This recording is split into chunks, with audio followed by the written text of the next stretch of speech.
I'm sorry, Joe. I know I'm not supposed to call them idiots, but they're effing idiots. And I just like, if you have so little critical thinking skills that you believe the obvious lies that Donald Trump told. I mean, what do you make of all these people that have this regret, this F around and find out already? I'm like, he told you he was going to do all this. How could you possibly be surprised? All right, because we are family, yes. We have honest conversations as family. Sure. So when we booked our next guest, who is the director of the Progress Action Fund, I said yes. And then I read his piece and I said to Chris, we need to cancel this. And Chris talked me out of it. Because we want to have an honest conversation. We want to have an honest conversation. Joe Jacobson joins us now. Joe, here's my problem. I am just getting so sick of people scolding Democrats. I think somebody called Joe Scarborough Scoldilocks, because I think we are in such the middle of an international and national crisis caused by Donald Trump and Republicans. The last thing I want to do is give bandwidth to beating up Democrats. And your piece was basically about how Democrats aren't funny. First of all, I disagree. I think the people leading the resistance are the comedians. We've played Stephen Colbert this morning, Jimmy Kimmel. I think Jasmine Crockett is hilarious. I think Kamala Harris is funny. I think Tim Walz was relatable and funny.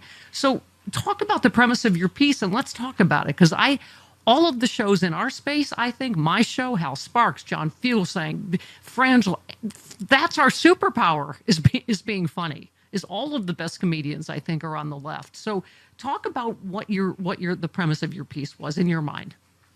Well, thanks for having me on. I really do appreciate it. And I definitely do agree that we have a lot of great comedians in the space, and they're really doing a great job getting information to people. I think the problem is that they're not the politicians. I think Jon Stewart, I'd vote for Jon Stewart within 5 seconds. That would be easy for me. I'd vote for Nikki Glaser within 5 seconds. Yeah, absolutely. I think it's pretty clear that the American people will not vote for Kamala Harris or Tim Walz or Hillary Clinton or Joe Biden for a second term. So I think we just need to recognize that reality and have folks that people want to have a beer with. Say what you want about Donald Trump, but swing voters, they think he's funny or they think he's more relatable. Well, we just need to be cognizant of that. That was where you where you lost me when you said the simple reality, like it or not, Trump is funny. I disagree. I think he's a bully. I think he's disgusting. I think only other bullies think he's funny. I mean, I just, if that's what we should aspire to, Joe, I just disagree. He's the average American voted for him, and he's relatable. He's off the cuff. The average 77 million, 75 million voted for the funny lady and the funny coach from Minnesota. So I fundamentally disagree with your premise. I mean, I think, again, when you say they're not the politicians, I think Kamala Harris is funny. I think she ran an amazing campaign. I think Tim Walz is funny and relatable. Again, Jasmine Crockett, who did Eric Swalwell. We just had Adam Schiff out here at LA 60 Liberal. Robert Garcia. He's funny. I mean, I get what you're saying. We have to have a conversation, but I mean, we didn't lose like by some landslide, like Donald Trump keeps saying. It was 1.5 points. And so I just want to be careful of us not forming a circular firing squad.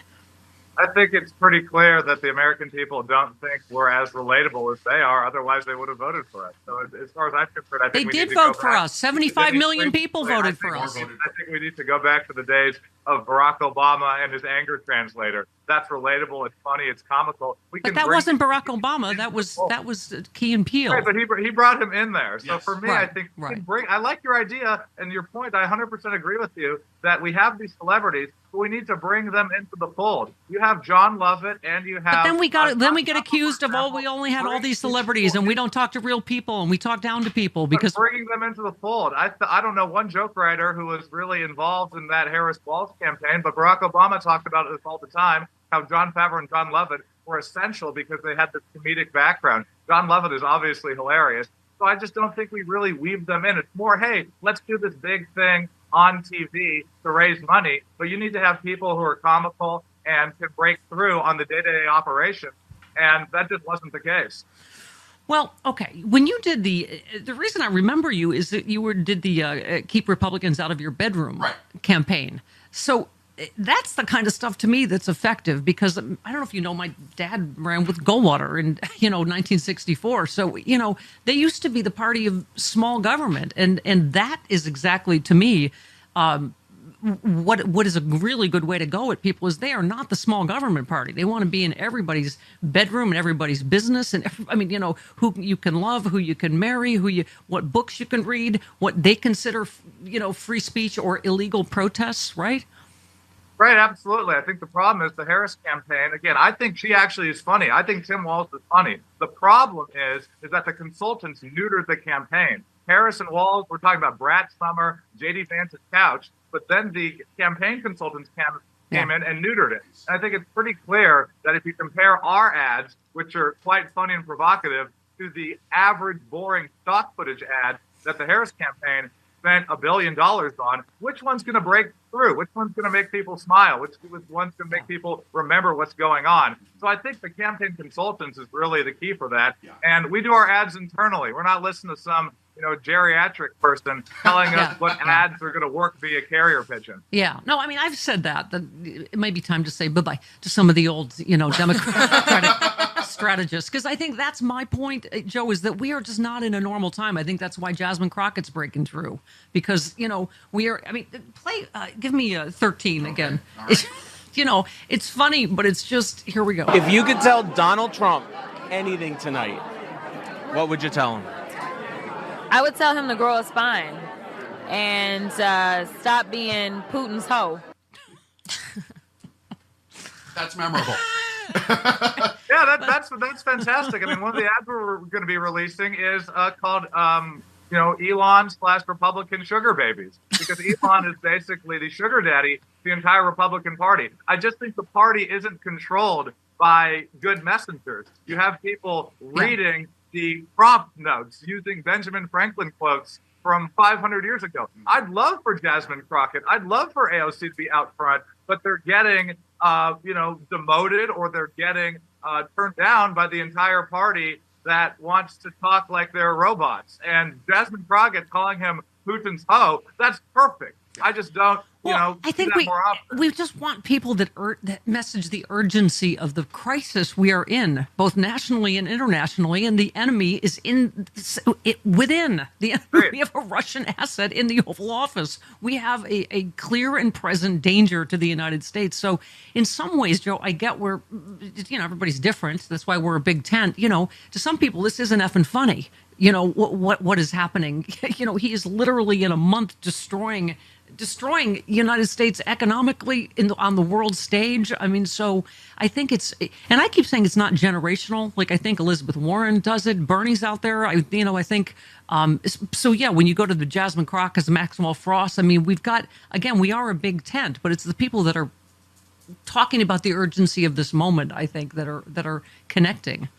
I really think it is generational, because the key swing demographic, whether we like it or not, is men 18 to 29. They flip 30 points. And as a 30-year-old man, we have to be weighing what's going to resonate with that demo. It's not ideal, I get to, but, folks like my parents or like, the average Democrat, they're just not in the swing demo. What's in the swing demo? The swing demo are people who like Donald Trump, they like his Arnold Palmer jokes, and they like UFC. So we have to be meeting people where they're at. We can't be, scolding them for, voting for Donald Trump. I just think we have to meet them where they're at. And a way we meet them where they're at is through comedy. Barack Obama did that. And he also was, just one of the fellas. He was able to talk basketball, football, Blackhawks hockey, you name it. But that also goes to the misogyny, because I would argue that Kamala Harris is every bit. Kamala Harris got neutered by the campaign. So they had the ability. I just think the campaign won't let them do it. Yeah. Kamala Harris is every bit as funny and charismatic as Barack Obama. So I take offense to that.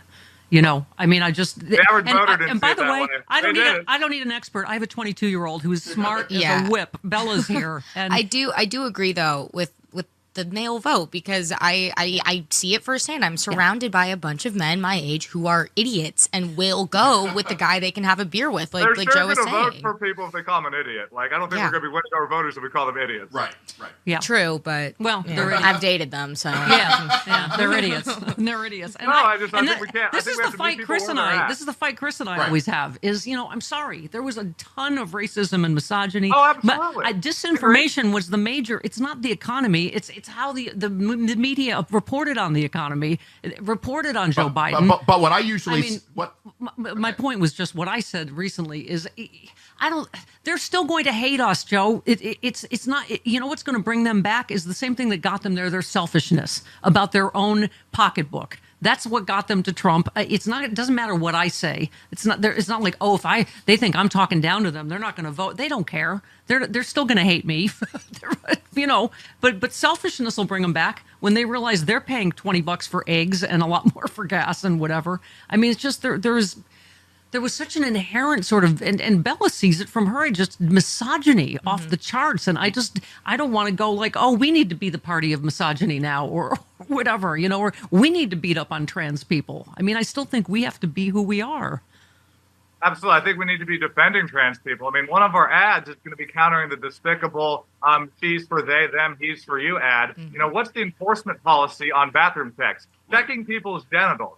So we might put our Republican congressman in the bathroom so that he's making sure that there's no trans people in the wrong restroom. Yeah. I really think that's, you know, it's disgusting, but it's comedy because, like, it's just this absurd situation. So I think, you know, again, of course, absolutely, there was racism, misogyny involved, but telling the average voter who, again, swung 30 points, this is no small demo. I, you know a lot of people in this demo, and if we're calling which them demo? stupid, I don't think we're going to win. No, which demo? Communicate the men 18 to 29. Okay. I think if we want to communicate with them, let's make it relatable. You know, we're competing with UFC, we're competing with real lives of Mormon wives. There's just so many better things out there for people to be paying attention to, and none of them are paying attention. So I think comedy is a way to get people's attention. We roast them like, you know, Obama, like Kamala Harris and Tim Walz did at the beginning of the campaign. Yeah. I think we can definitely do stuff like that. Yeah.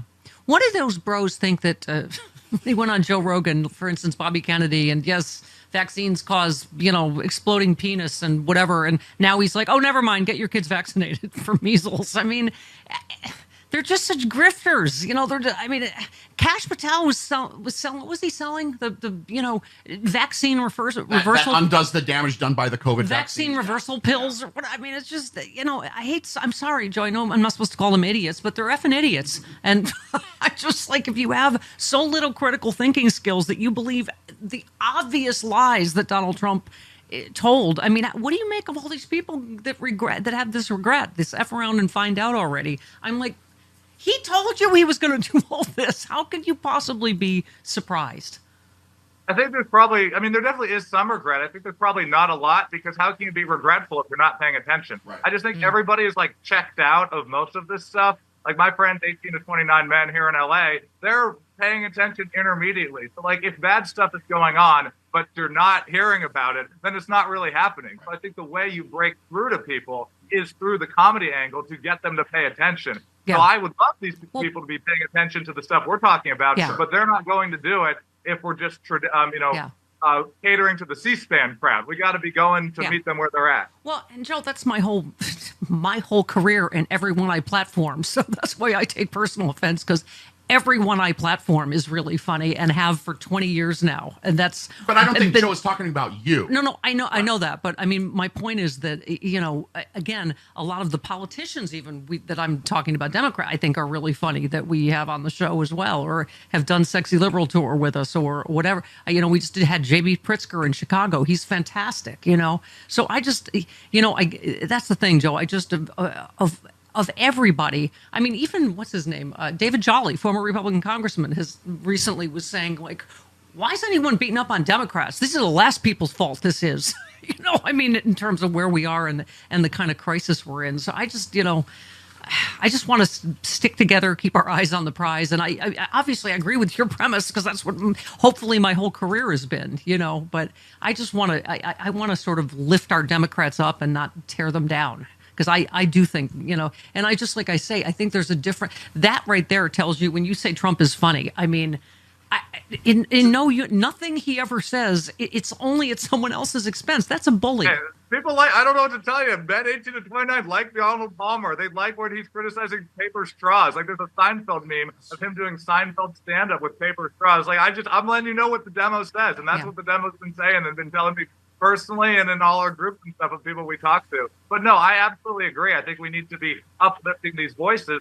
Let's just get them out there to channels where these folks pay attention. Like, you Yeah. know, we have to be going to, you know, the Theo Vaughns, the Andrew Schultz. Like, if these people are really funny, let's get them out there. I'm super down for that. I just think we're more focused on, like, having Robert Caro write a book about us, him or whoever, after they're retiring. And I just think, let's go on TikTok and let's get out to the people where they're at, not, you know, just kind of what we've always been doing. I think the biggest problem, like, is the ads, like, transparently. Like, all the big Democratic groups have been releasing ads, and they're the same 30-second stock footage ads that, like, nobody's going to remember. Yeah. So I'm critical because I don't think we've learned our lesson. I 1,000% do not think we've learned anything about creating ads that just would make, you know, anybody fall asleep. Let's have things that get people's attention, and I wouldn't be critical if I thought we were learning our lesson.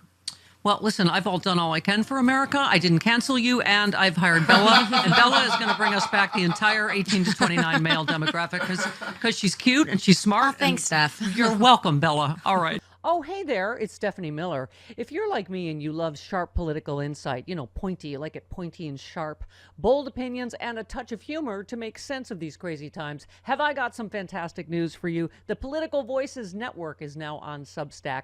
This is your new go-to for the best in independent media. We're talking about my show streaming daily with episodes on demand, the fearless of journalism of Brian Karem, the brilliant side-splitting satire of John Fugelsang, the unrelenting working class advocacy of Rick Smith, and so much more. Here's the best part. Subscribing is so easy. You can join for free or go to the extra mile. Support these incredible independent voices by signing up for a full subscription starting at just $8. You'll get access to exclusive content, behind-the-scenes insights, and a chance to directly fuel fearless, unfiltered media. So what are you waiting for? Head on over to politicalvoicesnetwork.com. Hit that subscribe button and become part of the movement keeping truth alive in an era of corporate media overload. Every subscription helps, especially yours. One more time, that is politicalvoicesnetwork.com. Sign up now. Do it.